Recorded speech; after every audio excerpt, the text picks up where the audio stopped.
সরকারকে কিছুতেই আমরা পরীক্ষা নিতে দেব না। সরকারের যে প্ল্যানিং সেটা আমরা করতে দেব না। হয়তো সরকার পক্ষে এটা বলবে তাহলে তো পরীক্ষার আমাদের অর্ডার আছে, তাই আমরা কন্টেম্প্ট অফ কোর্ট হবে।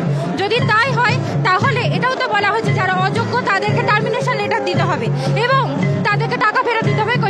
সেটা তো তারা মানছে না, তাহলে সেটাও তো কন্টেম্প্ট অফ কোর্ট হয়।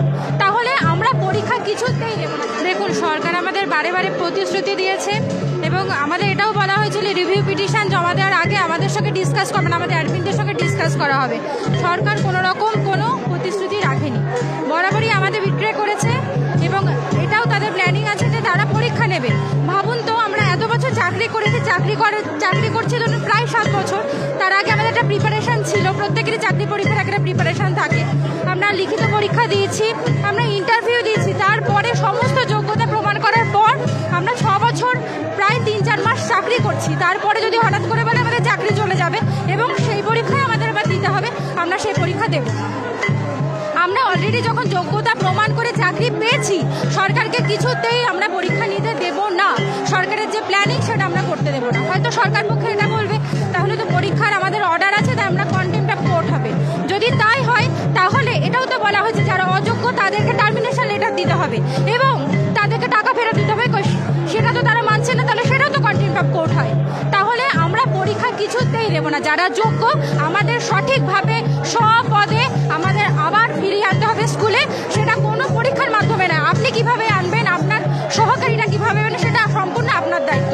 আমরা আপনাদের উপর ভরসা করে আছি, আশা করছি আপনি এখন আমাদের কথা শুনবেন এবং আমাদেরকে সব পদে বহাল রাখবেন। এটাই আমাদের সবার রিকোয়েস্ট।